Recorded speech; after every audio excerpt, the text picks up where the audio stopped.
Hello there. Welcome into a Friday edition of the show. So glad to have you, whether you're listening on a 740 KVOR, Extra Sports 1300, or you're listening on the streaming apps of those two fine radio stations, which are free to download and free to use, and both sponsored by Diversus Health, mental health, and well-being for all. It will be a veritable cornucopia of sports topics over the course of the program, and I'd love to get your thoughts. You could call or text into the show at 719-247-1313. Producer extraordinaire Ray Dominguez standing by, eagerly awaiting your correspondence. Now, let's start, shall we, with the Colorado Rockies, something that we rarely do. And when we do, it's usually a bad thing. Not today.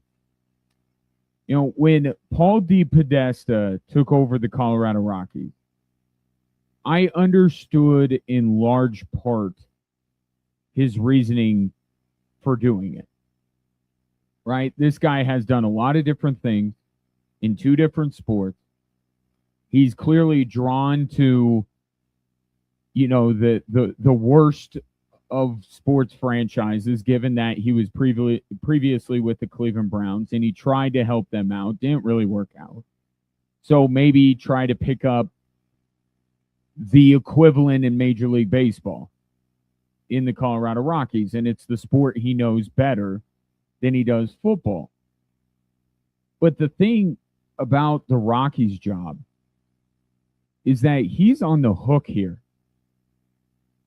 In Cleveland, like, I know people blame him, like with the Deshaun Watson thing, but he's an advisor. Like, Andrew Barry's name is on that paperwork. It's not Paul DePodesta's. Time's going to forget his role in some of the Browns' moves, but everyone's going to remember every move the Rockies make from here on out is on Paul DePodesta. So to take that much ownership in trying to rebuild one of the worst franchises in sports, I felt like I was missing something. Like there was a key piece of information that I didn't have to kind of put together the entire puzzle on why Paul DePodesta took the job. I think that final puzzle piece is in place. Denver Broncos owners, Greg and Kerry Penner, today are buying a 40% stake in the Rockies. A move that I can't imagine just happened a week ago. Like, I'm not a savvy businessman by any stretch of the imagination, but I gotta think this has been in the works. Maybe even as far back as when Paul DePodesta agreed to take the job in Colorado. And I really think, and I hope somebody asks, or maybe I should go up to the press conference and ask this question myself. Somebody needs to ask Paul DePodesta if he knew. Because it would make all of this make a ton of sense. What this is going to do for the Colorado Rockies, I will compare it to one of my favorite movies of all time, and that is Limitless with Bradley Cooper. Love that movie. If you've seen it, then you're going to exactly get what I'm saying. If you haven't seen it, listen to what I'm saying and then go and watch the movie tonight. I mean, it's not like the Nuggets are playing anybody tonight, so your night's kind of free. What Greg and Kerry Penner are to Paul DePodesta and the Rockies is NZT. They are that pill that is going to unlock 100% of Paul DePodesta's brain. He took over an organization this winter that was years behind everyone else in Major League Baseball in that sport's most precious commodity, information. He came in with a plan. He had his own thoughts. There was probably some data that was presented to him when he took the job that helped form some of his decisions this offseason. But it's like 10 or 20% of what it could be. Dick Monfort never invested in the analytics department to the degree that anybody running the Rockies could really get a full picture on what it would take to win consistently at 5,280 feet above sea level. Now he has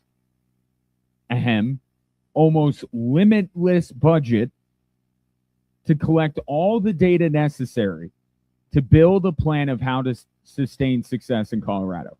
And he will have the money to go out and get the players necessary to execute the plan. Now, what this move means is not that necessarily that the Rockies are now going to be outbidding the Dodgers for free agents. That's not what this is about. Look at the Denver Broncos as the blueprint here. There was a lot of angst in Broncos country because they got out from under the Russell Wilson money and then didn't go out and buy every free agent that was available to them. But they identified a specific player that fit what they were trying to do. That was Jalen Waddle, and they went out and got him. And by the way, for my money, one of the best moves of the offseason. Sean Payton knows what he wants and does not want. He's a bit picky, but he knows that he can be picky and not risk losing out on these guys because he's got the backing of Greg Penner. Whatever they need to do in terms of a signing bonus, whatever they need to do in terms of eating other players' salaries in order to make this work, they can do it. That is the advantage they have over some of the other NFL owners. It's going to be the same thing for the Rockies. This is not going to become one of the top 5 payrolls in baseball. But if they identify it's still going to be a little Moneyball-ish with this team. Right? Especially with pitchers. Like, they're not, after Mike Hampton and Denny Nagle, they're never getting a premium free agent pitcher. And I don't even think that's the best way to go, is to give 1 or 2 pitchers top of market money. But now they can afford a lot of pitchers.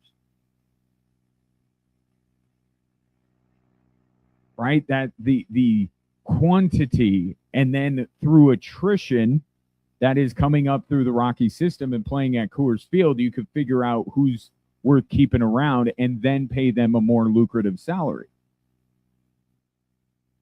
Same with hitters. The Rockies will be able to get in there and get the guys that they want. And depth is very important in Colorado because of the high likelihood of injuries and the wear and tear and all of that kind of stuff.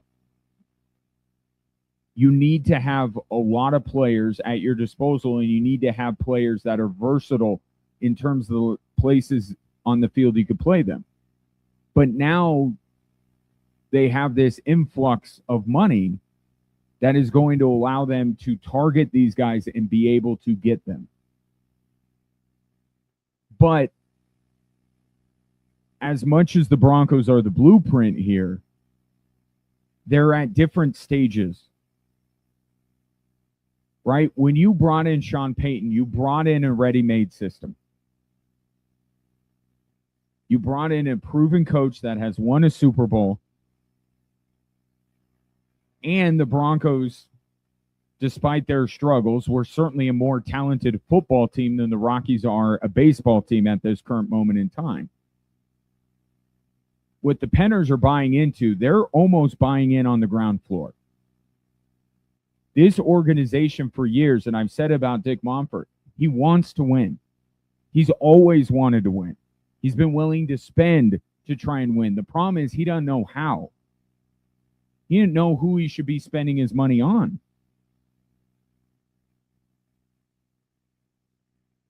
Now, with Paul DePodesta, he'll be able to tell the Rockies who they need, and Greg Penner will say, okay, here's a check. Go out and get him. But this is the ground floor. What we are seeing with the Rockies, even before the Penners were brought in, was a reboot. Right? All the organizational changes with Dick Monfort's son taking over the reins and Paul DePodesta coming in and Josh Burns and now Warren Schaefer is the manager. And they only returned 10 players from last year's opening day roster. They're starting over. So it's a different stage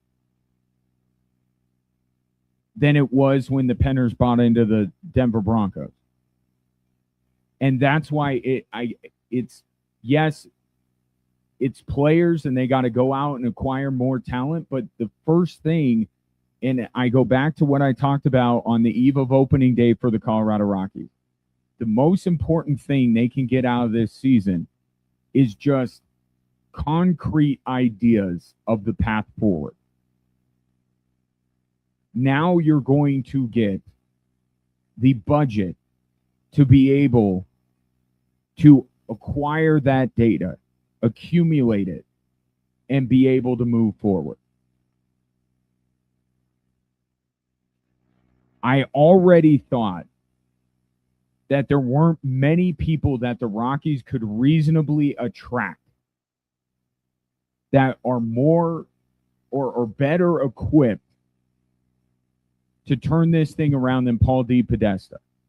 I truly believe that.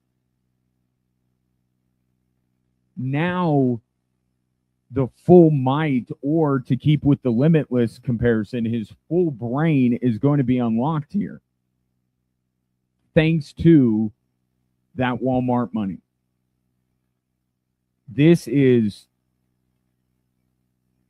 one of the most significant things to happen to this franchise in its history.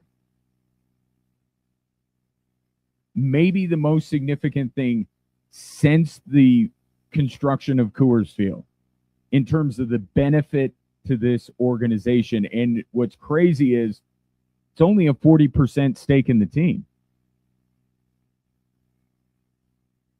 But I would expect the Penners to come in, and I wouldn't, not to get too far ahead of ourselves, but I would not be shocked within our lifetime that the Penners become full controlling owners of the Colorado Rockies. I don't think this is the last party they're going to be buying out, but we'll see where that goes. They're not doing this. They've proven this with the Denver Broncos. They're not doing this as the vanity play that maybe it is for other owners. Yes, rich people want to make money. Well, there's no chance they won't with the Colorado Rockies. But now that they've proven with the Broncos, they want to win. And they've shown in a short time they know exactly what it takes to win in professional sports. Hire smart people, empower them, and be there with the checkbook when they ask. That's really all it takes. You don't have to reinvent the wheel. Let somebody else do that for you. Pay someone to reinvent the wheel. That's what Paul DePodesta's job is. Just make sure you're there with the money when he asks for it. Your thoughts on Greg and Kerry Penner buying into the Rockies at 719-247-1313. Up next, the Avalanche, officially now the best team in the NHL this season. Are they the best Avalanche team ever? You're listening to 740 KVOR and Extra Sports 1300.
What a coincidence. Talk about the Avs momentarily. In the meantime, tax day is almost here, but don't stress. Enter the Uncle Sam's giveaway for a chance to win $5,000 to bail you out. All you need to do is go to extrasports1300.com or kvor.com to enter this national contest for your chance to win $5,000 with the Uncle Sam's giveaway, sponsored locally by Kruger Brothers Construction. Plan now, build stress free. You know, when Avalanche general manager Chris McFarland traded Mikko Rantanen a little over a year ago, who just so happened to be a prominent member of the last Colorado team to win the President's Trophy in 2021, I had my doubts. I will say that the outcome would be maybe even a better team than that one. But I think that's exactly what he did. That's exactly what has been born out of the Mikko Rantanen trade. The Avalanche last night beat the Flames 3-1 to clinch the President's Trophy, awarded to the team with the highest point total, because they don't really do records in the NHL.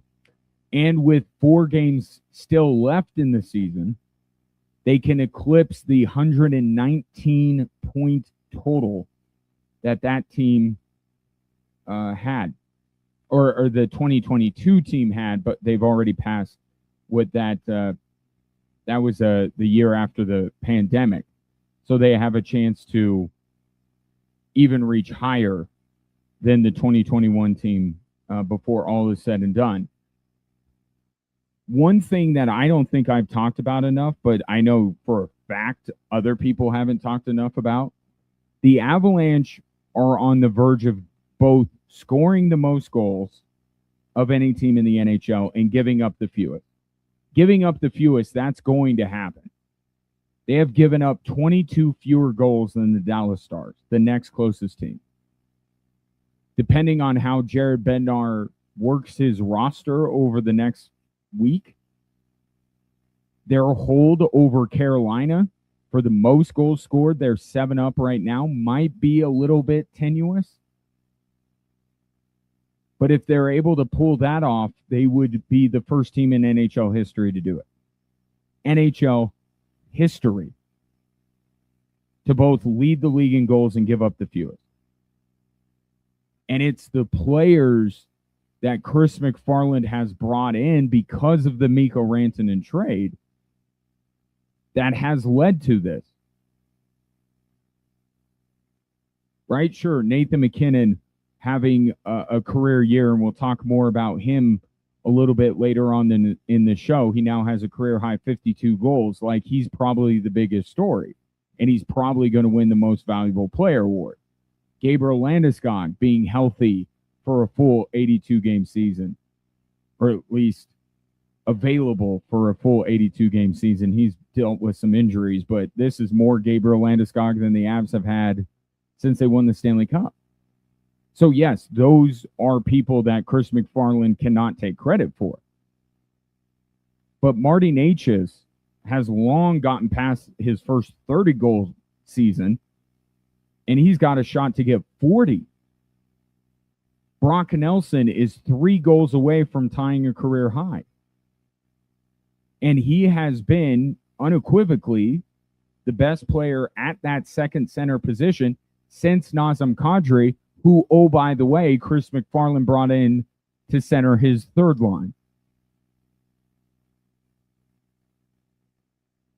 This team somehow has more firepower than that high-flying President's Trophy winning team of 2021 had. And maybe just as importantly, if not more so, they have something that I'll let Gabriel Landeskog explain to you what they have, as opposed to the 2021 team.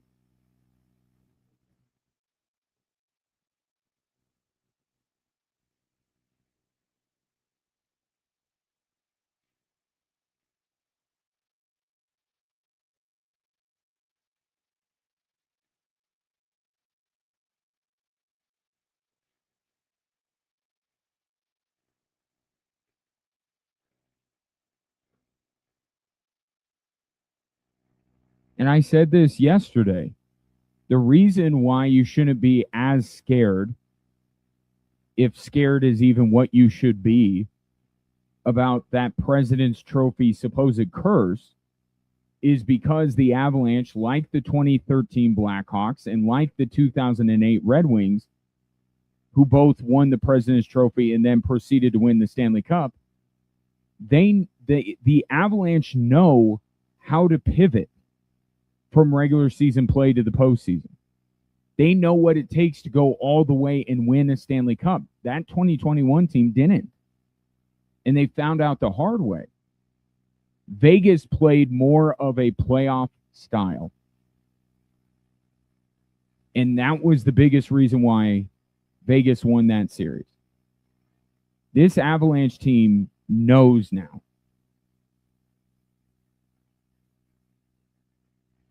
And in that way, they're more like, I know the President's Trophy makes you think of 2021. They're more like the 2022 team. Maybe that's the question we should be asking. Is this Avalanche team better than the one that won the Stanley Cup a couple of years ago? I think the only thing that truly remains to be seen from a personnel standpoint is whether Scott Wedgwood and Mackenzie Blackwood are capable for the long haul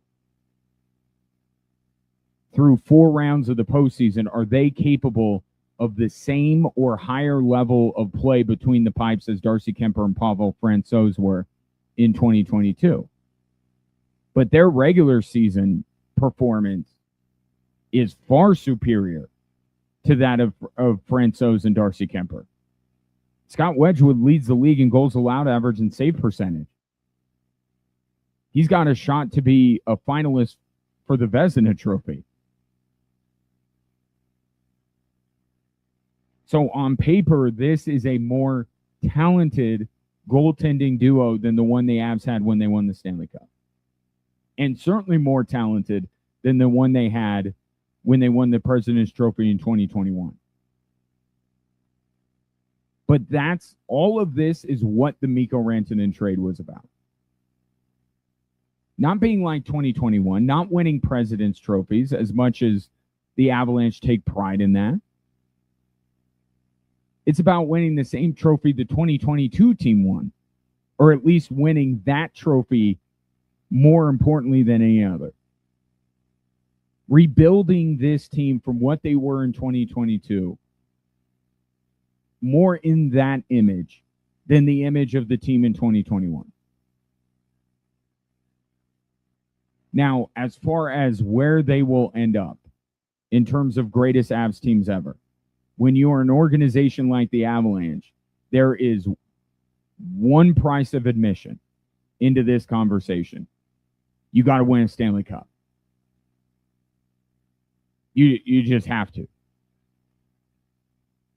Broncos, Avalanche are really the two teams in Colorado sports that if you don't win a championship, you can't be in the conversation of the best teams ever. You could talk about Nuggets teams that didn't win and compare them to the one that did. You have no championship teams to compare the Rockies to. So those two franchises, you can enter teams that have not won at all into the best team ever conversation. You can't do that with the Avs and the Broncos.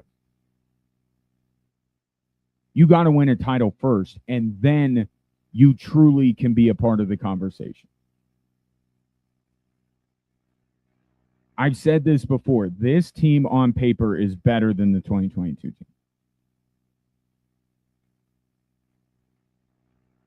They are. But they got to prove it in the playoff. They just have to. And if they do win, then I will be the first to say that this is the best Avalanche team ever constructed in the salary cap era. Because there is one team that I don't think anybody from here on out with the Avalanche can touch. That 0-1 team that the Avs had will stand alone forever.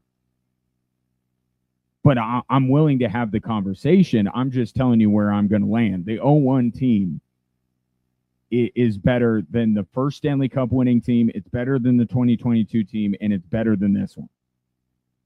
But you understand the reason for that. There was no salary cap back then. This is what the Avs had, just in part. Sakic, Forsberg, Hayduk were the big three. Could you argue in the aggregate that that's just talking about the forwards, I suppose, because the second best player on the Avs is a defenseman. But best three forwards, Sakic, Forsberg, Hayduk, are better than McKinnon, Necas, and Landeskog. I think you can make that argument. Cale Makar is better than any defenseman that Avs team had, but that Avs team had Adam Foote, Rob Blake, and Rob Bork all on the same team. Makar might be the best, but if you're ranking them, Foote, Blake, and Bork would come before. I think it would probably be Makar, Blake, Foote, Taves, Bork, when you understand where Ray Bork was at that point in his career. But that's not even mentioning the further depth that they had. In the forwards, they had Chris Drury and Alex Tanguay. In goal, they still had Patrick Waugh. So, different league, different era. We always talk about how difficult it is to compare eras. This is one of those. I don't think that any team, Chris McFarland or anybody that comes after him, can build better than that 0-1 team. But in the salary cap era, it's the 2021 team and the 2022 team. And I think this one has the goods to be better than both of them. 719-247-1313. Take your thoughts on the Avs winning the President's Trophy. You worried at all? Or did Gabriel Landeskog, the captain, calm your nerves? We'll talk about Nathan McKinnon in particular and what he did last night and has done this season coming up. And we'll stick with hockey next because, man, I don't know what else to say than the Pioneers just keep doing it. It's next on 740 KVOR and Extra Sports 1300.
Tuesday night, Colorado Springs Switchbacks FC will, for the second time in their franchise's history, host an MLS club at Widener Field. Sporting Kansas City visiting Colorado Springs for the third round of the U.S. Open Cup.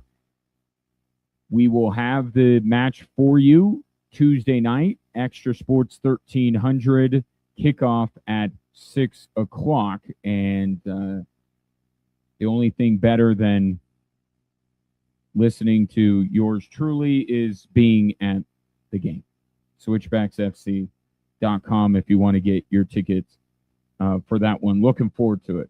Be a lot of fun. Last year was fun with New York, except for the weather. So hopefully the weather cooperates and the Switchbacks get the result they're looking for, which would be one of the bigger wins, certainly in club history, to be able to knock off a team from the top level of soccer in the United States of America.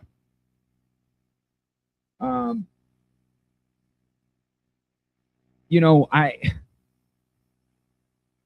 think what Denver is doing in hockey is proof that culture matters,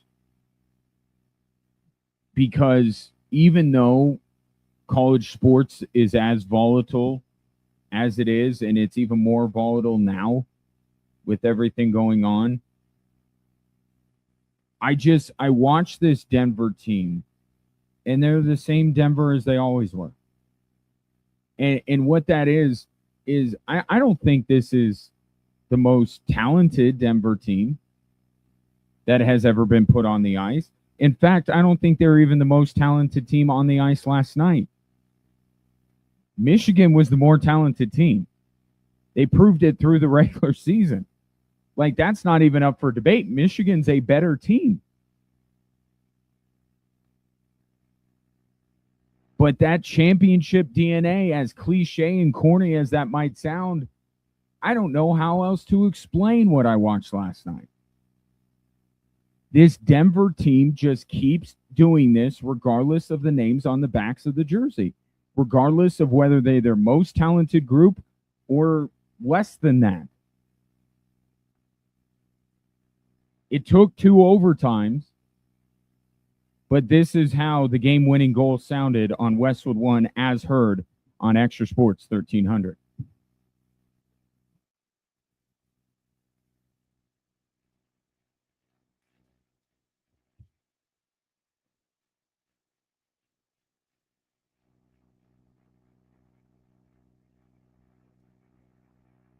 Kent Anderson scoring the game winner in double OT,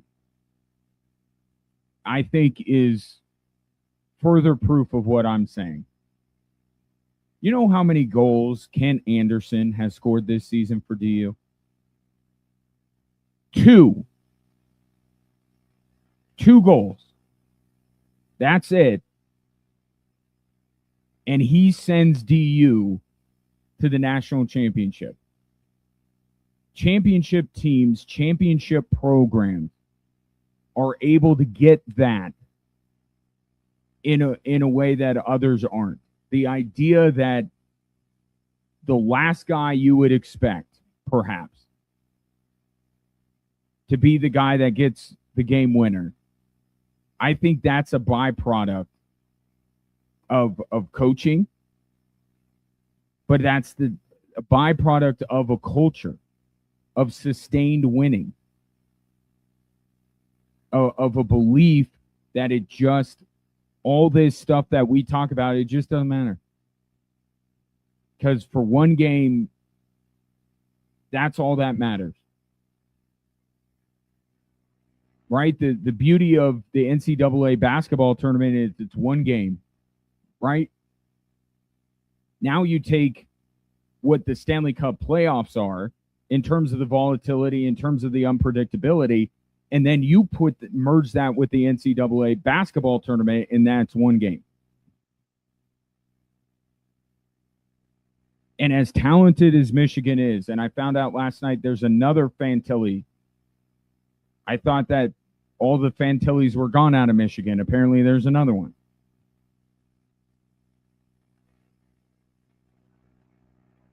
I just don't know how, if Denver is in the field, that you can bet against them.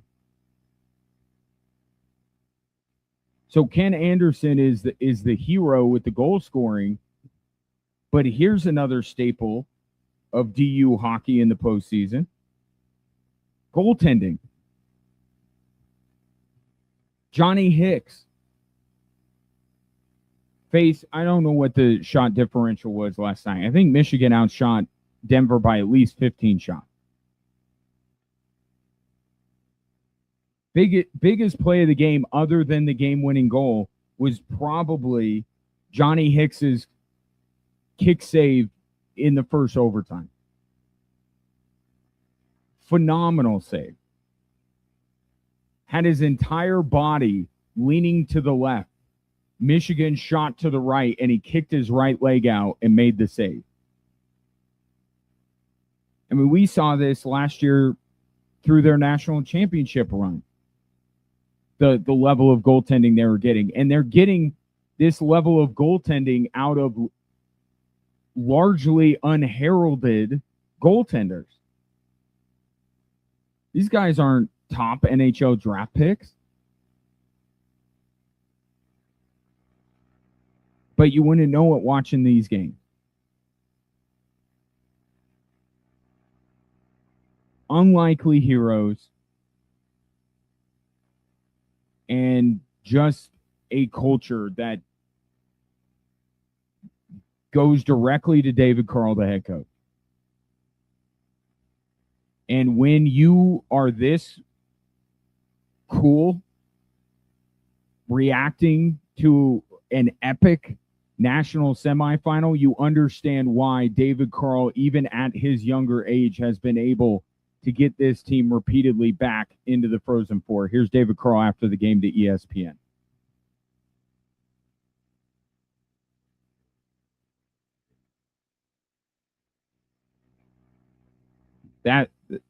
That's what you have to say after the game. Now, update on that. I believe Giordano's Pizza came through in the clutch for the Pioneers. They were able to eat when they got back to their hotel there in Vegas. So they will be fueled for tomorrow afternoon. But I marvel at what David Carl has done. Because I didn't see it. I didn't see the vision that DU had with this guy. And I got to imagine even people at DU are kind of like, I don't know if we expected this. I mean, he certainly lifted them up to a higher level than even they were under Jim Montgomery. And now we got to have the conversation of what's been the best era in Denver hockey. Is it this one or is it the Guaz years? But they're inevitable. They just are. You just can't bet against them. Now, it doesn't mean that they'll beat Wisconsin tomorrow. But again, I'm saying it's going to be DU. I'm not taking the Badgers over the Pioneers.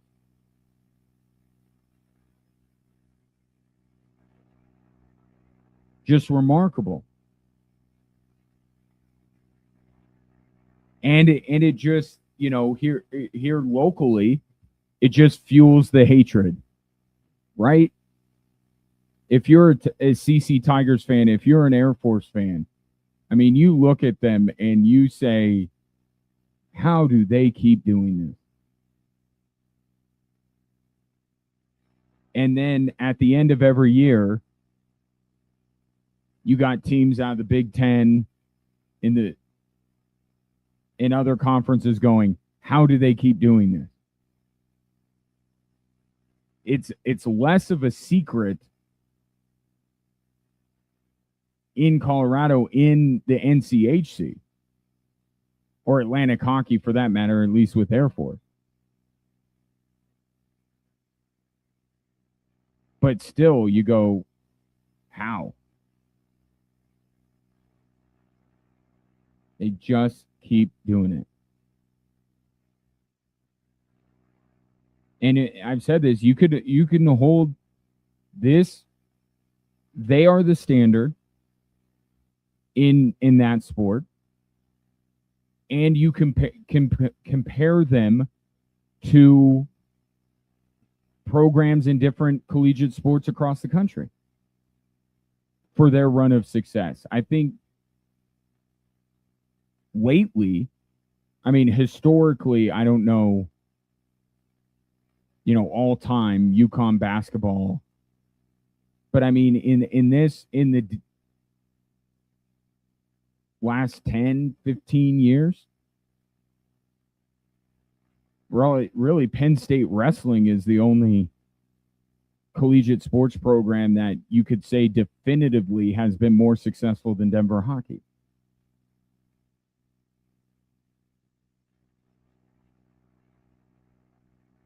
I mean, good for them. I mean, I don't want them to win a single game against the Tigers or the Falcons, but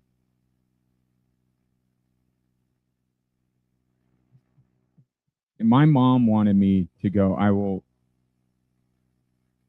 always remember that my mother wanted me to go to DU. That was her choice, not to play hockey, obviously, because do I look like I can play hockey? But that's where she wanted me to go. And they'd probably be asking me for money to help with NIL with the hockey program. So I dodged a bullet there. But they did it again. Double overtime last night. Now they'll turn around and play Wisconsin tomorrow out in Vegas. That game drops the puck 3:30, and you can hear it on Extra Sports 1300. And of course, streaming as well at extrasports1300.com and the Extra Sports 1300 app. So no reason, no matter where you are, to miss the national championship game tomorrow. Got a couple minutes. I do want to get back into the story of the day, which is Greg and Carrie Penner buying a 40% share of the Colorado Rockies, and even as minority owners could be transformational for this franchise. Ray, if you'll indulge me, can we get one text as kind of a segue into that? Pick out one text that I'll address, and then we'll get more into it after the top of the hour.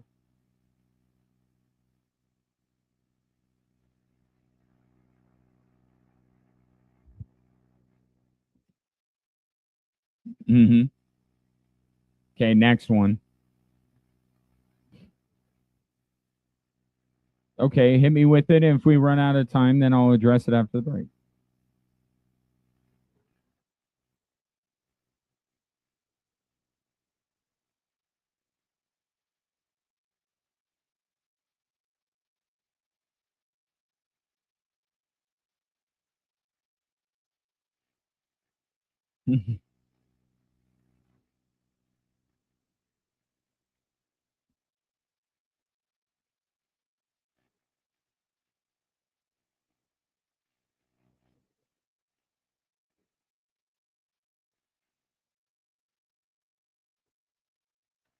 That is one, that's a phenomenal text. But two, it actually stirred something in my mind that I will get to with the Colorado Rockies and their place in Colorado sports. As much as Colorado sports fans want them to be good, they also serve a very important function in our sports ecosystem. So great text. I will get into that after the top of the hour. But one thing I will bring up in the last couple of minutes here before the top of the hour.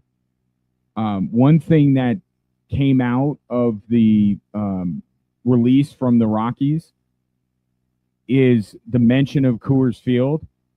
That's one thing, like credit to the Penner Walton group with the turf and the scoreboard and and the new stadium, obviously.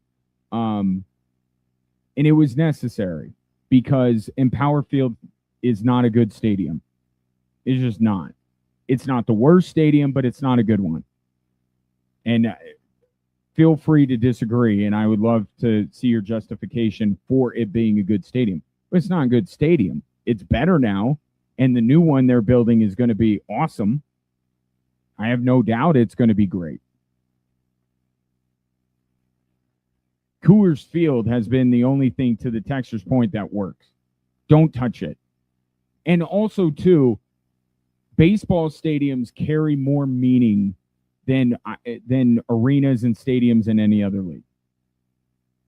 You don't say, I'm going to go tour all the NBA arenas.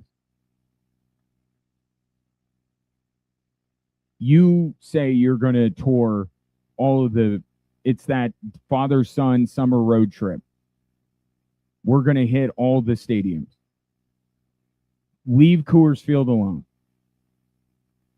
That's good. You want to bring in new grass every once in a while? Be my guest. Coors Field is just fine. You don't got to worry about that.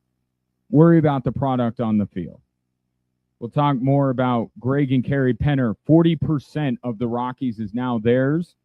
What it means for this franchise moving forward. Take your thoughts, 719-247-1313. This is Drive Time Sports on 740 KVOR and Extra Sports 1300.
Welcome in. Great to have you. Appreciate you watching the show on our social media platforms. Anywhere you scroll, really, is where you can find this show on a daily basis at 740 KVOR and at Extra Sports 1300. While you're there, like, subscribe, and most importantly, comment, because this is an interactive experience.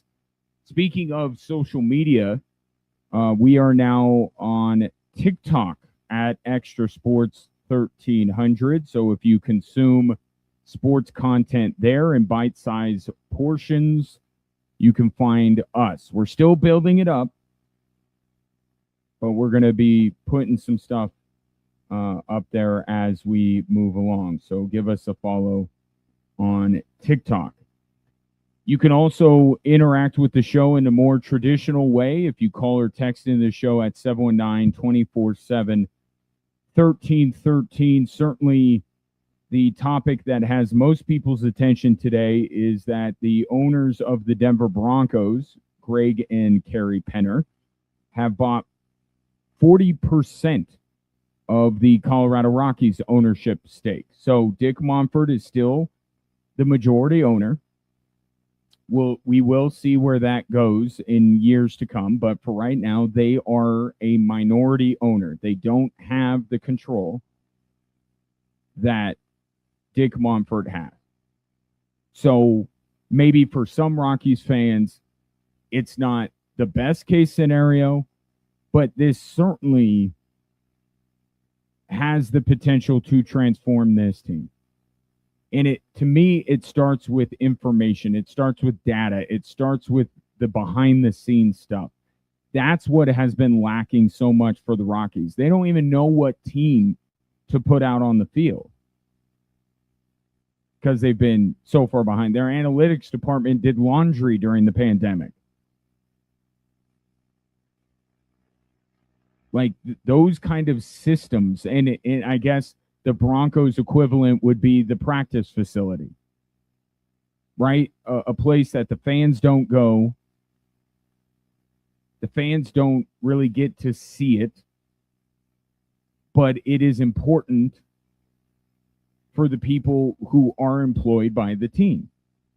It's the infrastructure. That's what the money Greg Penner is going to put into this team, where that will pay dividends and where it's most needed. And now you have a guy in Paul DePodesta leading the organization that you feel like is capable. And now he's going to have a full picture of what he needs in order to build this team up. And the Rockies aren't going to become the evil empire here. They're still going to be, they'll say smart. You could say frugal. I mean, they're not going to be reckless because we've seen it with the Broncos. The Broncos aren't a reckless team despite having a ton of money. Now, the salary cap makes it a little bit easier, but trust me, there are ways that owners can be reckless in the National Football League. You see it, Jerry Jones. They're going to be smart about it. They're going to spend their money wisely, but they have the monies to be able to do it, because another piece of the release today is that the Rockies have no debt now. They have not. You want to talk about how much this season is kind of a reboot? On the business side, even more so.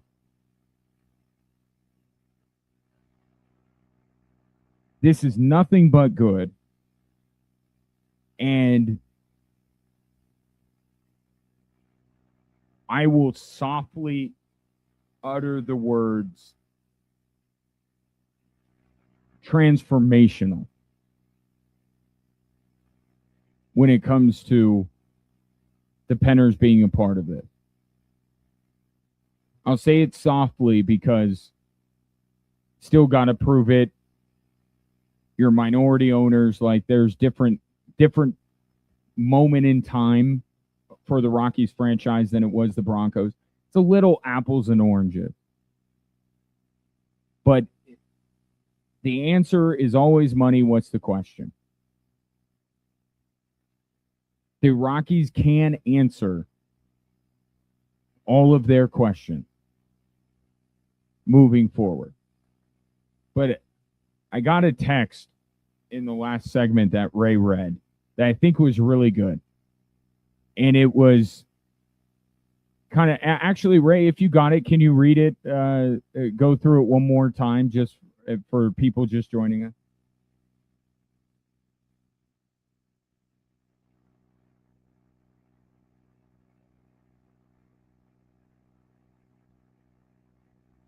Where what did you close the text line or what? Okay, go.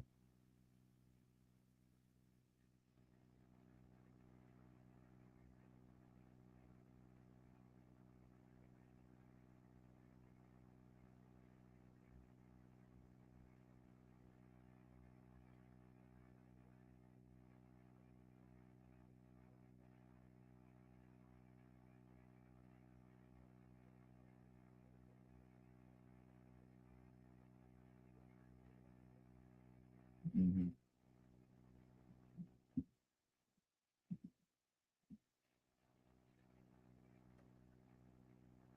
And it got me thinking, you know, the Rockies, you could look at them as the last infinity stone here when it comes to Colorado sports. Right? You have the Broncos in a championship window, the Avalanche are in a championship window, the Nuggets are in a championship window.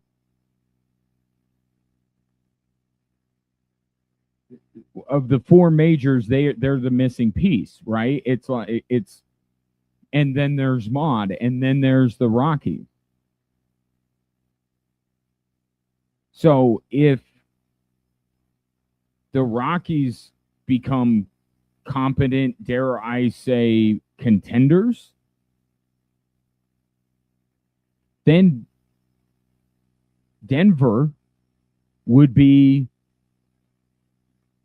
has to be at the top of the list in terms of best sports cities, in terms of the success of their team. There's not a hole in the team here. You got Rockies, Avs, Broncos, Nuggets, two players who are the best at what they do.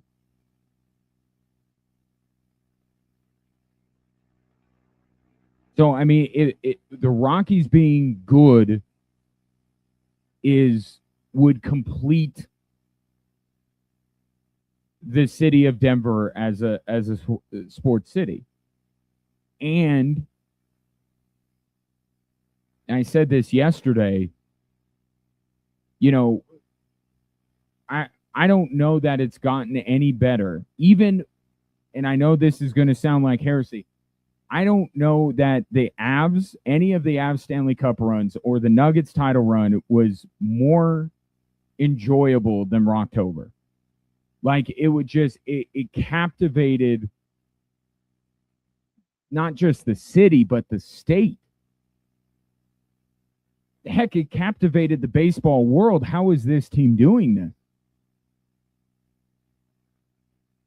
So just, and the reaction I'm seeing from people, you know, that texture included over the first couple of weeks of the season, it's like, man, everybody's looking for the smallest morsel to be all in again with this franchise. But there's another side to this, because I lay all that stuff out and it's like, well, there's no downside to this. Rockies get good. It's amazing. And overall it is. But as I have said previously, I'm in the content business. And part of me laments losing the Colorado Rockies. And I think that you out there might be with me a little bit in this regard. we love jokes. We love for there to be an entity that we can direct our frustrations and ire towards as sports fans.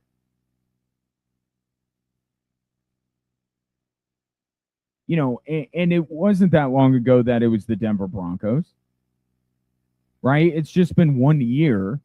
But even then, you knew that as critical as you were, and I was, about the Denver Broncos, and warranted, by the way, you still knew, like, there's still another level to go down. As bad as it got for the Broncos, there's still the Rockies. So the punching bag that they have become, the butt of the joke that they have become, it serves a very important function in the sports ecosystem in this state. And if they're good, what are we to do? And I say that somewhat jokingly because we'll always find things to be critical of. It's how we're wired as sports fans. But the role of the Rockies when it comes to sports, being the butt of the joke, being the levity to our sports conversation on a daily basis, because we can all point and laugh a little bit at what the Rockies are doing, or vent our frustrations about what this organization is doing or not doing. And if they suddenly become competent, man, we are going. I'll just tell you this. You think Boston fans are annoying? That's going to be us. We're going to be that. If this thing works, people are going to listen to us speak, and they are going to want to punch us in the mouth, because we're going to be talking about the most in the weeds, in the grand scheme of things, inconsequential thing to complain about. Like, we're going to be you know, what is it for the Nuggets right now? Their defense, right? Defense isn't good enough. Gotta get better. Oh, but you have the best player in the world. You have another all-star in Jamal Murray. You're the best offense in the league. But you're harping on the defense isn't quite good enough. The Broncos, coming off an AFC championship, only added one outside player to their roster, and that bothers Broncos fans. The Avalanche are one of the best 5-on-5 teams in recent NHL history, but the power play, like, that's what we do with these other franchises right now because of where they're at. With the Rockies, like, anyone from the outside could see, oh my gosh, how, you know, we understand why you're so frustrated with this Rockies team. Last year, they were battling a team that sounded fictitious, because that's how far back you would have to go to find a team that was as bad as the Colorado Rockies were. So you'll find sympathetic people if you bring up the Rockies. If the Rockies get good, then what are we going to do? Those are tomorrow's problems, right? We'll cross that bridge when we come to it. But I think we're heading in that direction. I do, because honestly, I already think that the Rockies were heading in that direction. To the texter's point, it makes sense. You watch this team and you're like, I understand what they're trying to do, and I think it might work. Now they need more talented players to do the things they're asking their players to do. But I get it. I get the whole idea here. I mean, with the hitters, contact, not Blake Street Bombers. contact, utilize the gaps in left center, right center field, create chaos. That's the word Warren Schaefer has used, chaos. On the base paths, stealing, going first to third. Last night they scored on a wild pitch because they bunted guy over, which I haven't seen in years. I guess it's more prevalent with the runner on second base now to start extra innings. But it was like a bunt, and then the guy takes home on a wild pitch. Small ball, speed, stealing bases. Like, I get it. And the way baseball has moved recently with pitching, it fits perfectly with what the Rockies should be doing. If you're at home and you're facing a lineup for the third time, something's gone horribly wrong. You need to be out of the game. So the fact that teams are going to their bullpens sooner and sooner in games, I think, is actually what the Rockies should do. So I watched this team, and I say this makes sense to me. I get this. And they have personnel that syncs up with it. It's not, one, over the hill slugger at first base and then a bunch of young guys. It's a young team. So I already think that some of these ideas make sense.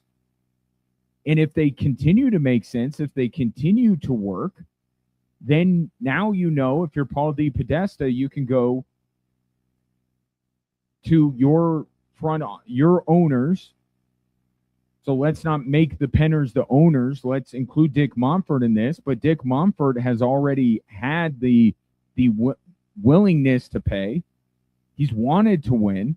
So you have a sympathetic ear there that's wanting to hear what he needs in order to put out a good baseball team.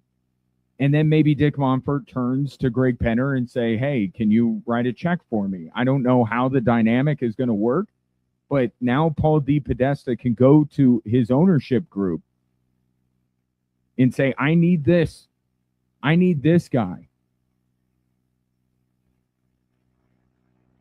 And it's not, well, we really took it on the chin with the Chris Bryant deal. And for the Penners, they look at Chris Bryant like Russell Wilson. Like, can we buy him out? Can we get rid of him right now? But there's none of that because Dick Monfort, even though he's willing to spend, if he misses, then there are a couple years where they got to cut payroll. Now that's not going to be the case. This is, even at 40%, this is massive. It really is for the Colorado Rockies. And then it will be just on the players, the manager, and the general manager. Because you can have a lot of money and you can have the wrong people in place.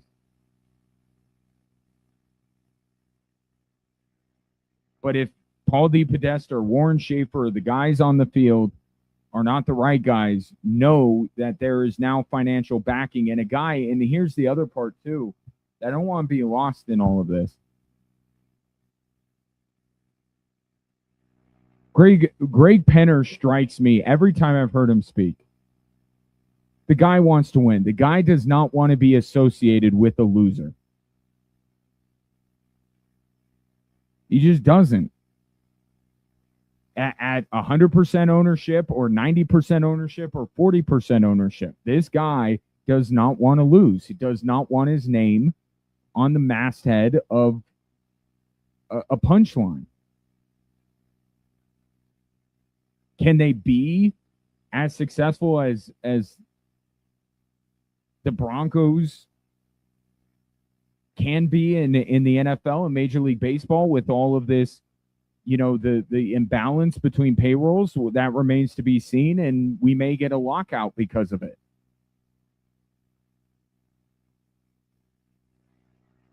But Penners aren't joining up so they can get a nice, cushy sofa to sit on while watching a baseball game. Like, that's one thing that has become abundantly clear in the time that they have been the Broncos owner. 719-247-1313. Take your thoughts on the Penners buying into the Colorado Rockies at a 40% stake. Coming up next, Nathan McKinnon just continues to add to his MVP candidacy. You're listening to 740 KVOR and Extra Sports 1300.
Tax day's almost here, but don't stress. Don't stress. Enter the Uncle Sam's giveaway for a chance to win $5,000 to bail you out.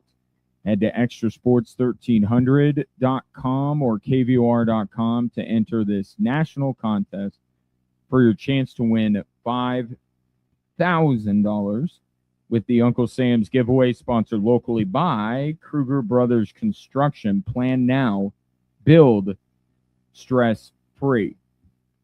So last night, Nathan MacKinnon did something that not even Nathan MacKinnon has done, and that is score 52 goals in a single season. Here is Jared Bednar on his star player.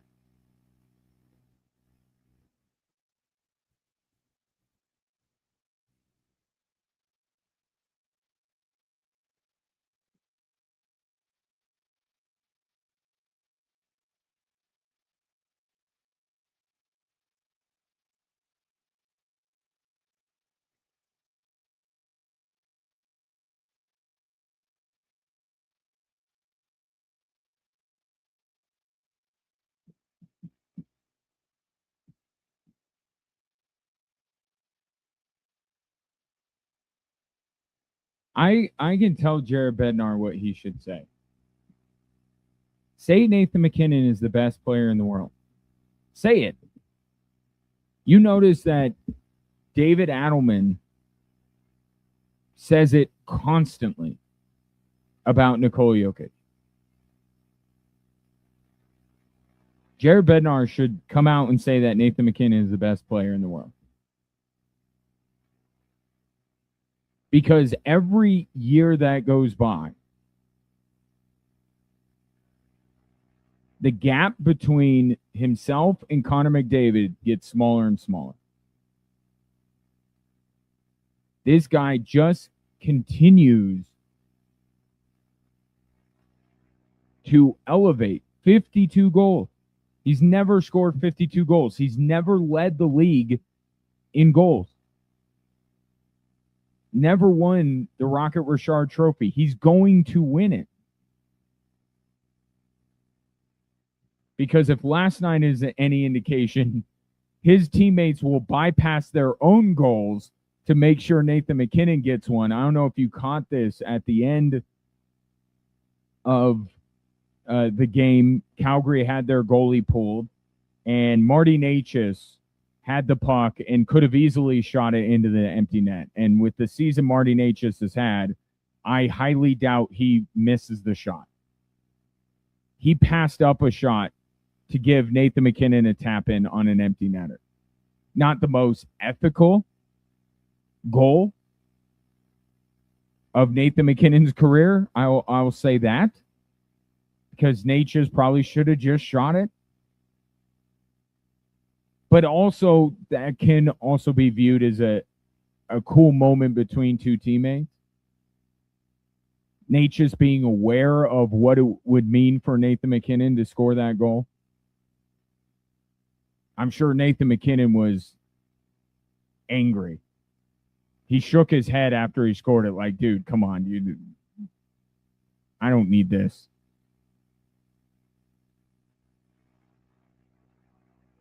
And before, anyone goes down a different path, look at Nathan MacKinnon's 5-on-5 goal.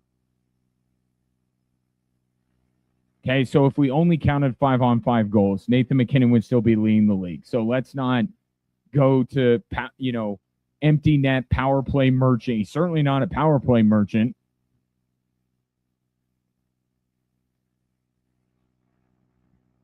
He's the MVP.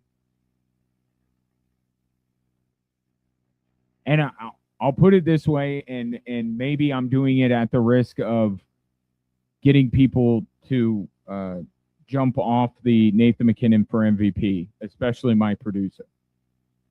The argument for Nathan MacKinnon to be the MVP is similar to Shai Gilgeous-Alexander. Not exactly the same, but similar. In that this guy has played at an elite level as arguably the best player in the league this year, which Shea arguably is, along with Wemby and Jokic and that whole group.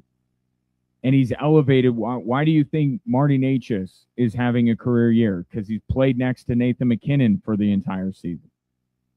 So he's playing at arguably the best player in the league level, and he's elevating the play of everybody else. And yes, the Colorado Avalanche have been wire to wire the best team in the league. They've won the President's Trophy. And they may very well lead the league in the fewest goals allowed and the most goals scored, and Nathan McKinnon has a part to play in both of those things.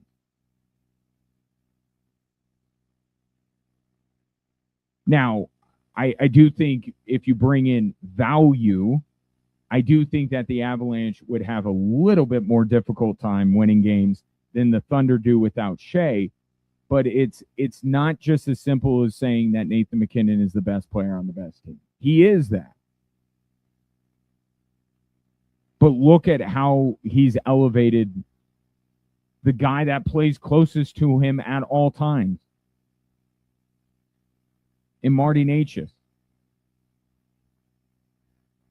Look at what he's been able to do for his game this year, closing in on his first Rocket Richard trophy. He's 7 points behind Connor McDavid for the Art Rock.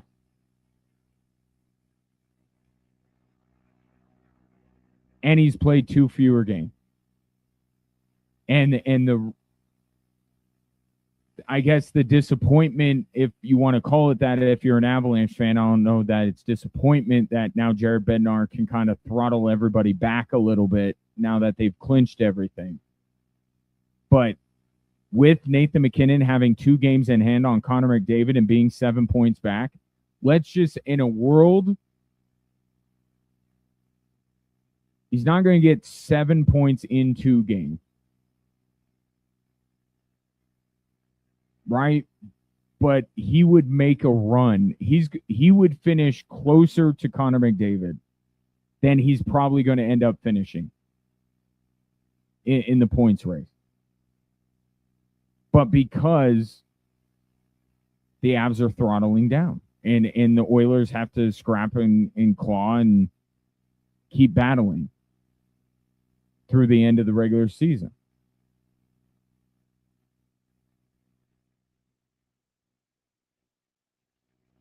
I mean, I think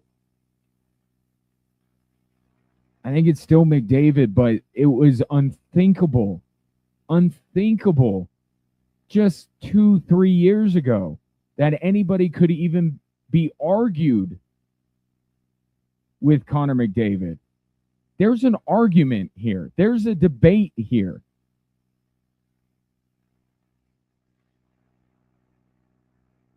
And if he wins a Rocket Richard, he wins a Hart Trophy for being the MVP. If he leads the Colorado Avalanche, and there's no chance that Connor McDavid's going to win his first Stanley Cup, if Nathan McKinnon wins his second, where are we going to be at then? And if Nathan McKinnon wins the Conn Smythe,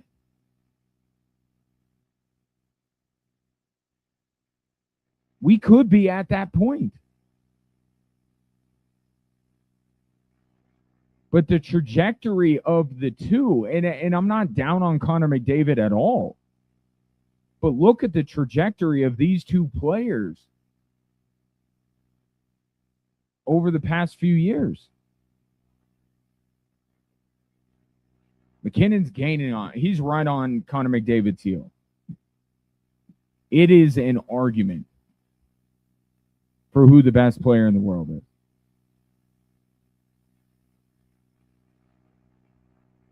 52 goals for Nathan McKinnon, leads Cole Caulfield by 2, which is part of the reason why some hockey fans were a little bit upset at what Marty Necas did last night. I would say that Not that Nathan McKinnon would make sure he finished with the most goals. I'm just saying the way Nathan McKinnon is, he would. I don't see how, and he has a game in hand on Caulfield. I don't see how Nathan McKinnon would not have ended up the goal scoring leader. The only thing I can see is if he doesn't play.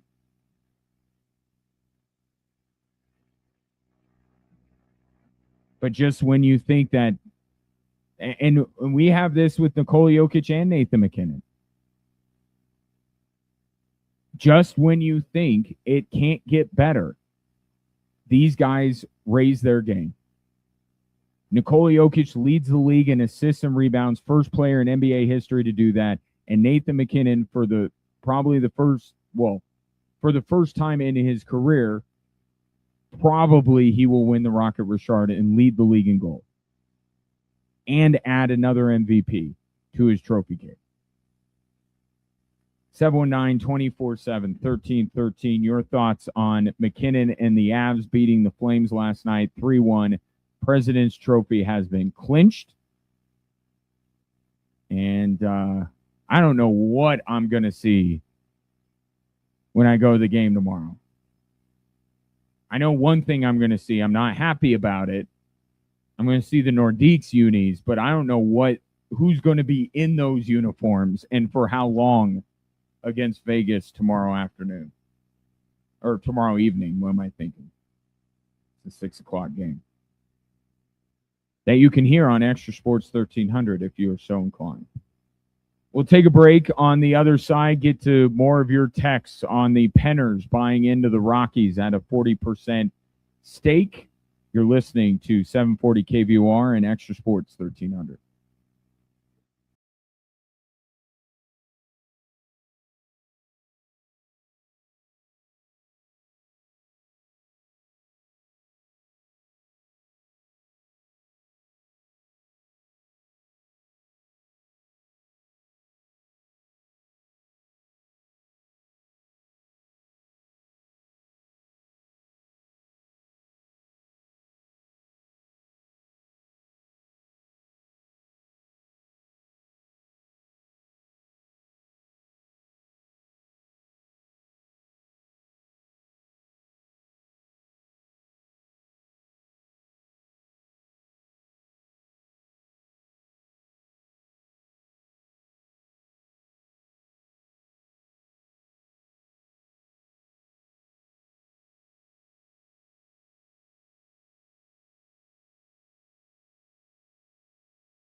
Is anybody loving life more than Logan O'Connor right now? Back healthy, Avs clinched the President's Trophy, and his Pioneers are going to another national championship game. More on that at the top of the hour with what's driving the show. In the meantime, I want to let you know that on Tuesday night, the Colorado Springs Switchbacks are hosting MLS club Sporting Kansas City. In the third round of the U.S. Open Cup, a win against them would be a very big deal. So make sure if you're not at the game, which you totally can be by getting your tickets at switchbacksfc.com, you tune in to the match Tuesday night on Extra Sports 1300. The big news of the day, Greg Penner, Kerry Penner, buying into the Rocks at 40%. What does it mean for this franchise moving forward? I want your thoughts at 719-247-1313. Producer Ray Dominguez, what other texts do we have?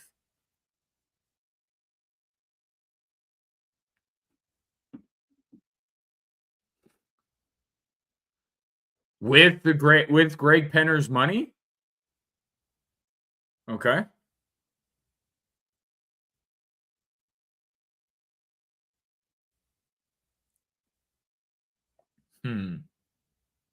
Sidebar.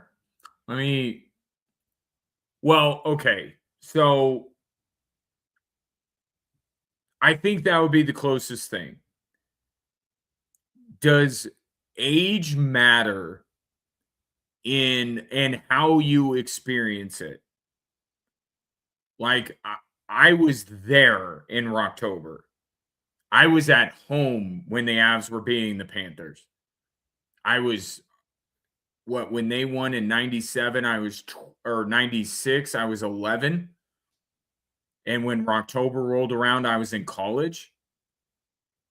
That probably is what is impacting it. I still, I think that's just a matter of where you were at the time. Were you in it? Were you experiencing it? Or were you just watching through the television? I think that matters. And we'll open it up. Who's siding on? Mine or Paul's, Rocktober or the Avs first cup run, 719-247-1313. But the bigger point is that there's very few things that get people that capture the collective imagination of this state more than a Rockies run. And we've only had just a couple. So maybe scarcity is driving this as well. I'll stick with Rocktober, but I grew up a baseball fan. I was a late adopter. I adopted the Avalanche when they came to Colorado. So it's a very much through my eyes how I experienced it, but we'll take a little pull on that.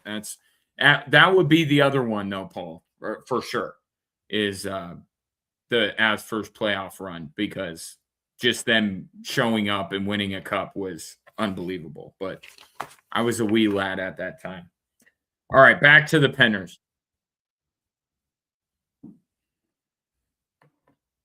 Well, yeah. No, that's a good point too, but it's the first major championship for Colorado, but it's the first major championship in a sport that I think much of the state was still getting to know. So if it were the Broncos that achieved that feat, and I'm sure somebody will come in and say John Elway's first Super Bowl, but I think baseball is truly, from a fan base standpoint, is higher up on the list of hockey. Not by much, but it is. And a Rockies World Series, if they would have pulled that off against the Red Sox, I think that would have been a bigger deal than the Avs being the Panthers. Maybe with the Avs actually winning a title and the Rockies not, maybe for some people that puts the Avs over. I'm going to stick with the Rockies, though. What about on the Penner front? Right. Okay. What else we got on that? I thought these were all Penner texts. That's why. Okay, let's get some. That's fine. Let's get some DU in here.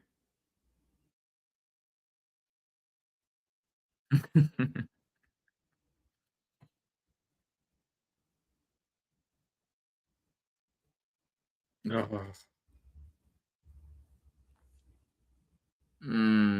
I've given up. I've given up, Scott. I don't know.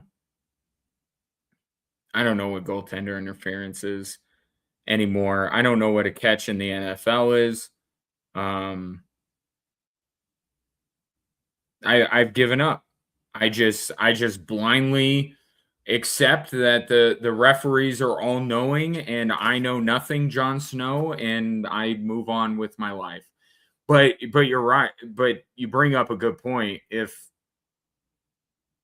if that game ends up going the other way, oh boy, that would be quite the conversation today. But instead, we're talking about a dude who has scored 2 goals all this season, putting Denver through to the national championship game.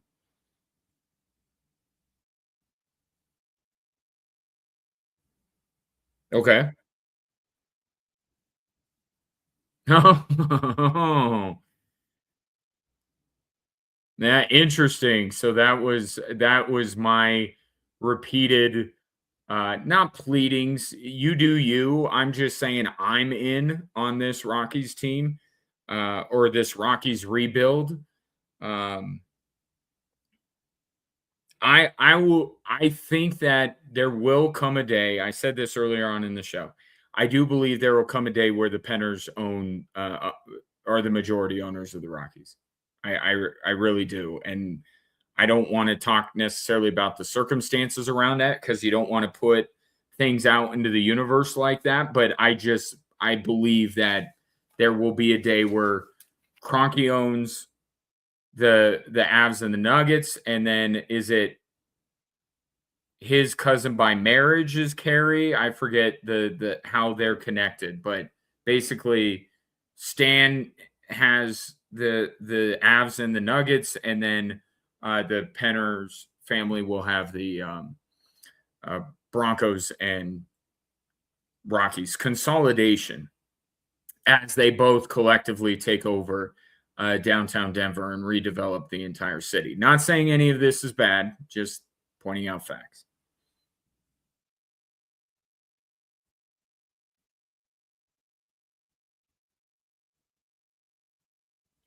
And what did I say about Ray Bork?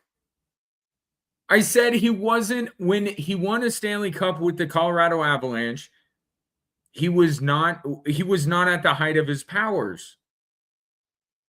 That's fair, right?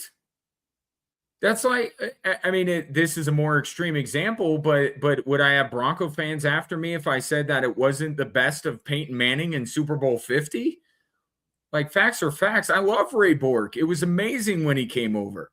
And I don't think they win a championship without him. But was he what he was in his heyday with Boston? No, he wasn't. Father Time, I hear, is undefeated. But Ray Bork was still a key member of the team by then. Please don't find me, Tom. I have nothing but the utmost respect for Ray Bork.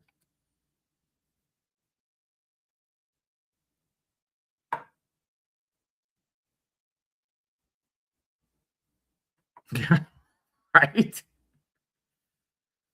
Yeah, that now those of us in a smaller market are going, no salary cap. We don't want that. But here's still the thing.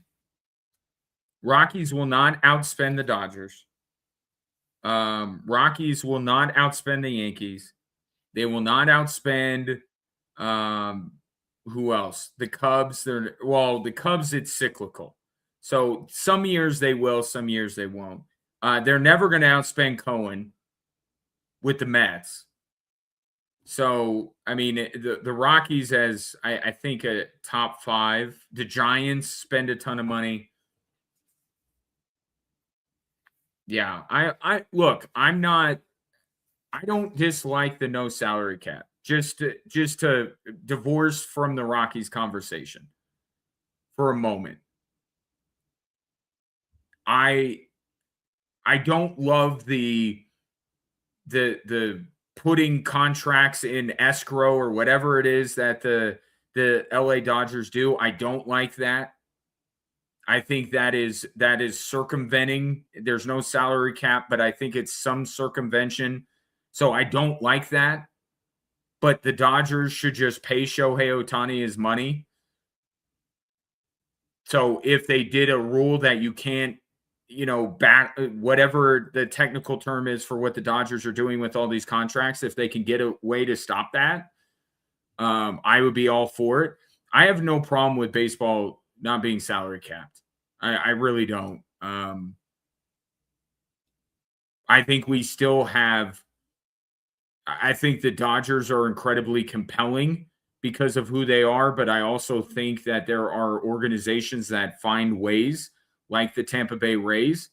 Um, I don't have a problem with that. I really don't. And I guess, growing up in a Yankees family, I guess I'm predisposed to being pro uh, salary cap less sport. But yeah, I don't think we care as much about a salary cap, getting a salary cap instituted in Major League Baseball after today's news. We'll talk more about Greg Penner joining the Rockies ownership group. More on the Avs clinching the President's Trophy, and those pesky Pioneers just keep doing it. Plus, we'll play a fun game. Who's playing for the Nuggets tonight, or anywhere in the NBA for that matter?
Hello there. Glad to have you on this Friday. Appreciate you stopping by, whether you're doing it via the radio 740 KVOR, Extra Sports 1300, the streaming apps of those two fine radio stations, which allow you to take this show or any show on those two radio stations wherever you go.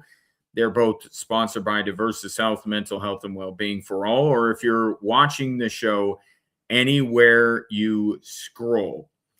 719-247-1313 is the number if you'd like to give your thoughts on the day's topics. In fact, here are three of them right now. We call them What's Driving the Show.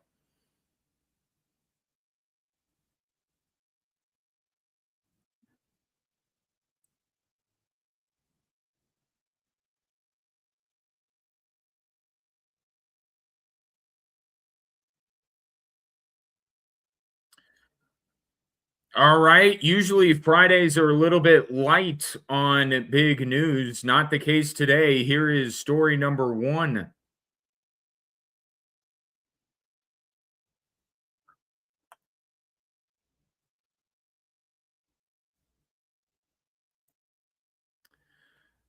Padres television on the call. The Rockies in 12 innings fall to the Padres on that Xander Bogaerts grand slam.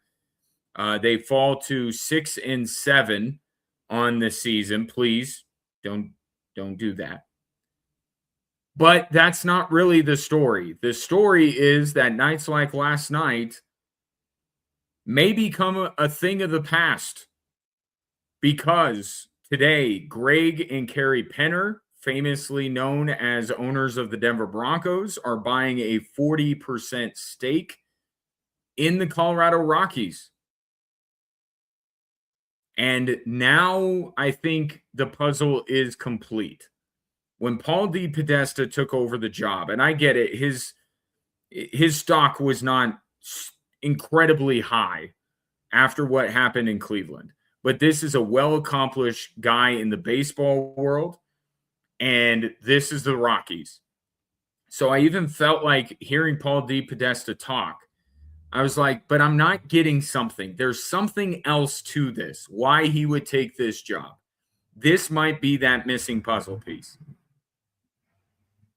Because what Paul DePodesta is going to be able to do now with the financial backing of Greg Penner is to be able to get to the bottom truly of the issues that plague the Colorado Rockies and what the Rockies actually need to do in order to produce a consistent winner at 20th and Blake. Because this is exactly what the Penners have done for the Denver Broncos. Is they have allowed Sean Payton to pick out the players that he needs to be successful and to go get those players. The Rockies aren't going to turn into the LA Dodgers overnight, both in terms of quality, but also in their payroll. But I think this is more you got to think about the infrastructure. This team is in the Stone Ages when it comes to data analysis to know what players work and how to maybe mitigate. I mean, that's another step that we haven't even kind of discussed because we can't even figure out how the Rockies can be successful truly at Coors Field, let alone how do you mitigate some of the damage that's ultimately going to be done when you head out on the road. So now Paul DePodesta will have the resources necessary to figure all this stuff out. And then when he knows what type of players he needs, the Penners will support Dick Monfort, who has always had a desire to win, in going and getting those players. This has the chance. And I said this, if Paul DePodesta can't figure out how to win at Coors Field or put together a consistent winner in Colorado, then maybe no one can. Let me amend that. If Paul DePodesta can figure out what the Rockies need to sustain success, and he can't do it with Greg Penner's money, then no one can do it. This is a massive move for the Colorado Rockies. Their biggest acquisition in years, adding Greg Penner to the organization as a 40% minority owner. Rockies Padres, by the way, tonight, first game of the Greg Penner era in San Diego later this evening. Let's go to the professional hockey team of note here in the state of Colorado, because they don't need an infusion of cash. Here is story number 2.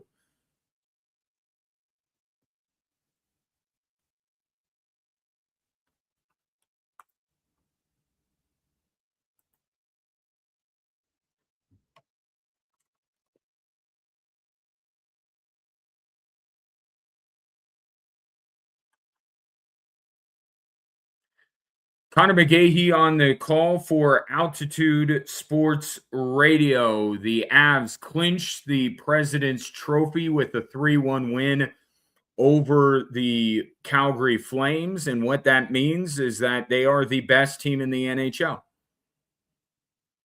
But are they the best team in Avalanche history? They have to win a Stanley Cup to be in that conversation. But comparing them to the last team that won the President's Trophy in Colorado, I think they are better. And I think the irony of it all is that they are better because they dealt one of the key players from that last President's Trophy team in Mikko Rantanen. Chris McFarland has taken one of the most important pieces to the Colorado Avalanche and parlayed it into top to bottom a superior team to the one that won the President's Trophy in 2021, and on paper a superior team to the one that won the Stanley Cup in 2022.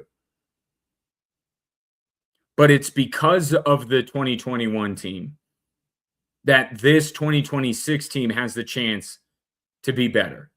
Not just because of the Mikko Rantanen trade, but as Gabriel Landeskog talked about last night, this President's Trophy team understands what it takes to win in the playoffs. That 2021 team was built for the regular season. This one is built for the postseason, and they just so happen to be, at times, a dominant regular season team. But it's why you shouldn't necessarily fret over the President's Trophy curse, is because this team knows how to win in the postseason. They are built to win in the postseason. But it is nice along the way to pick up other trophies. And that one last night was one that Jared Bednar wanted. And the Avs unequivocally are the best team. They are the team to beat going into these Stanley Cup playoffs. Let's stick with hockey for story number 3.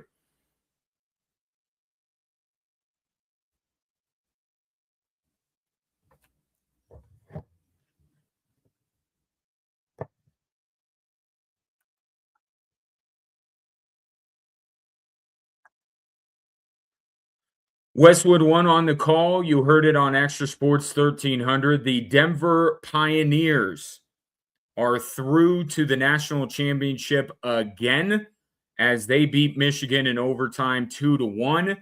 And last night was a win for the culture, because the Denver Pioneers were not the more talented team in that game. For large stretches of that game, they weren't even playing at the highest level of either of the two teams. They were getting thoroughly outplayed for much of the game by Michigan. They were outmanned and outgunned by Michigan. But this Denver team has that championship culture. And I don't know how you can bet against this team, this program more accurately. And last night, Ken Anderson, of all people, is scoring the game-winning goal. He scored 2 goals this season. Another unheralded, not really NHL high-level prospect goaltender is making the biggest save of the game. Talking about the Avs knowing what it takes to win, David Carl and the DU Pioneers know what it takes to win in the NCAA tournament. And sometimes it's the guys you least expect that need to come through for you. And they did last night. And Denver, once again, is on their way to the national championship tomorrow afternoon, 3:30 on Extra Sports 1300 against Wisconsin. 719-247-1313. Take your thoughts on the 3 stories that are driving the show. Coming up next, just who in the world is actually playing in the NBA tonight? You're listening to 740 KVOR and Extra Sports 1300.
All right, I've calmed down a little bit.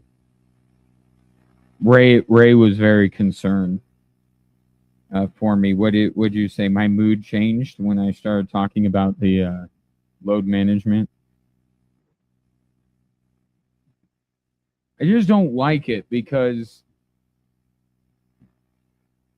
one, it's not even worth watching these games, and I'm just thinking about people who pay a lot of money in order to watch go to these games, and maybe this is the only game that somebody goes to all year to see Nikola Jokic, because trust me, a lot of the people in the building tonight are not showing up for the playoffs because they'll be priced out. Um, no, I just don't like it, and I think there should be a middle ground here, or a way to kind of have one foot in, one foot out. What was it that David Adelman said you were telling me during the break, Ray? What was he asked?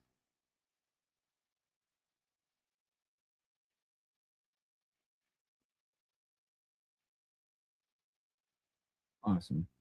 It was a conversation, and that's where we're at. All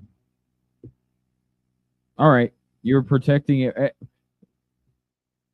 Tell me the difference here as we look at David Adelman basically doing the reverse of Michael Malone 2 years ago. Let's do this little experiment here. So Michael Malone pushed for the number one seed. They did not get it.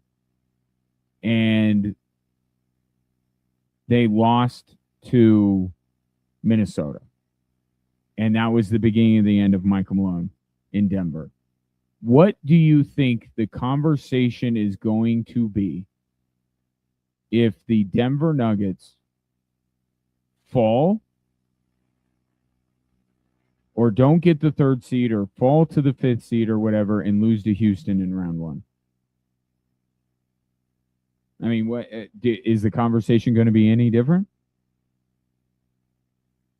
Nuggets have a chance to go for something, and they don't even have to go for it all the way. I'm not saying go all out, but to put every single one of these players in bubble wrap. And you pointed something out to me, Ray, which I thought, lightened my mood a little bit. So, did somebody say on Twitter that David Adelman has the audacity to put Tim Hardaway out there but protect Christian Brown? Is that what somebody said? And you and I talked about this the other day. Christian Brown, he needs to play.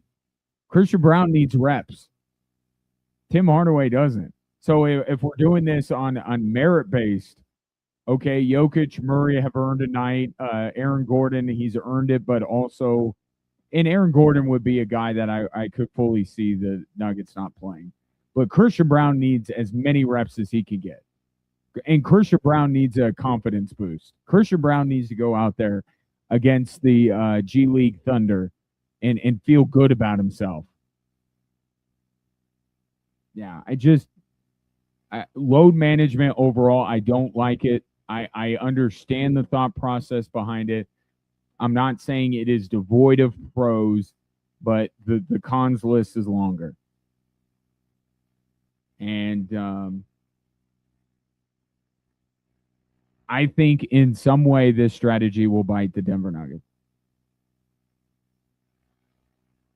That's what I will say. Either it could be something as simple as they don't get the 3 seed, which is possible, or they fall all the way to fifth, or they end up with, or you look at it the other way and say they end up with a matchup that they end up getting beat by. That's a little much of a stretch, because I do think that the Nuggets will beat whoever they play in the first round. I just think, if you're, at least for Michael Malone, it was consistent. It was who he was. He was who he was till the bitter end. With David Adelman, this just feels like he's got to do this because he feels he's compelled. I don't think this is actually the way he wants to go about things. And I don't like it. What?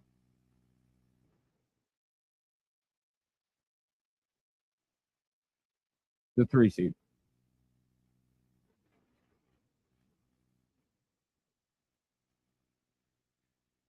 I think he plays.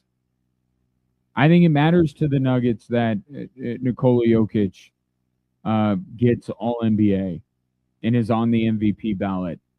I mean, let's play this out a little bit. Do you think that the Nuggets feel like, and forget Nikola Jokic, because here's where Nikola Jokic is. He doesn't care about getting 65 games, but he wants to play every game.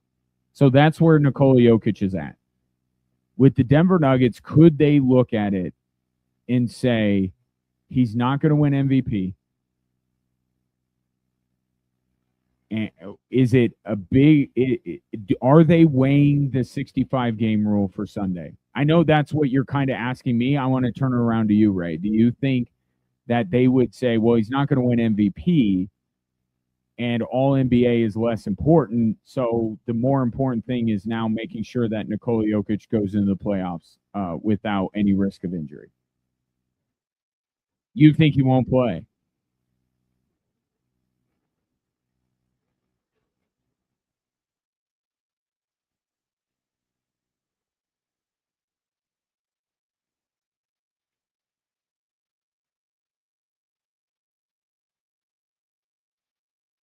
Hmm. I think it is. I think it is the conversation. I just don't know who wins out in that conversation. And I think it's hard to sit Nikola Jokic out 2 games when he doesn't have an injury or an injury that's impacting his availability, because he doesn't.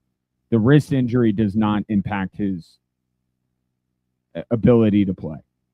It's a legitimate injury, but he's hurt. He's not injured. Um, yeah, we'll see. I think that it's best that the Denver Nuggets get the 3 seed. I'm just saying that right now. So we'll see. But nobody else is playing their players. So why should the Denver Nuggets be highfalutin above everybody else? No one else is playing except Braun. That is this LeBron? How about this? LeBron playing tonight. How does this impact the GOAT conversation?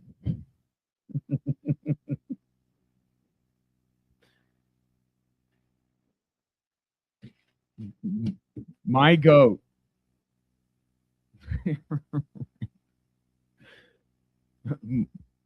But and it would. I mean, I could imagine First Take doing this conversation. But the problem is MJ would have definitely played tonight. So that doesn't really tip the scales in LeBron's favor. But in all seriousness, credit to LeBron James. Credit to the LA Lakers. They are the one team tonight in the NBA that is taking things seriously, that is trying to put the best product out there that they can. And they're already in the playoffs. What are the Lakers? What's JJ Redick want that David Adelman doesn't? So we'll see. But again, Nuggets, if they win, if the Lakers lose, then the Nuggets will get the 3 seed, and then all of the last 30 minutes of this program will just be chalked up to Ryan complaining for no reason.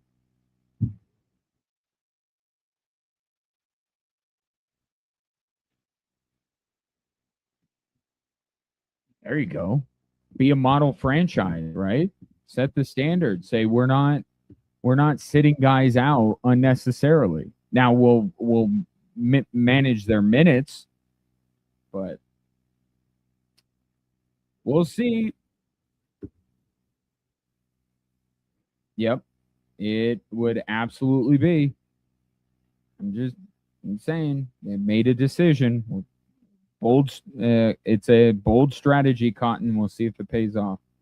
Want to tell you this before I'm done. If low testosterone is slowing you down, Center Gen X and Low T Center have solutions designed around you so you can get back going. Choose from testosterone shots, pills, or enclomifene, which is a treatment option that boosts testosterone without impacting fertility. You can get treated in the clinic or enjoy the convenience of home delivery. And when it comes to paying, you've got choices, insurance or self-pay, whatever works best for you. And here's something new starting April 1st, which it is April 10th. So this has been going on for a little bit. Synergenics is adding PT141, an FDA-approved libido-boosting peptide. Plus, they offer new antioxidants, GLP-1 pills, and more treatment options. More energy, better focus, weight loss, confidence, and getting your edge back everywhere it matters. Take control today. Book your free T-test at fixmylowt.com. That's fixmylowt.com. I appreciate your patronage. I cherish you, Ray Dominguez. Thanks for your help today. Enjoy the weekend if you dare. Nuggets and Thunder coming up at 7. DU and the Avs both in action tomorrow on Extra Sports 1300. Have a great weekend.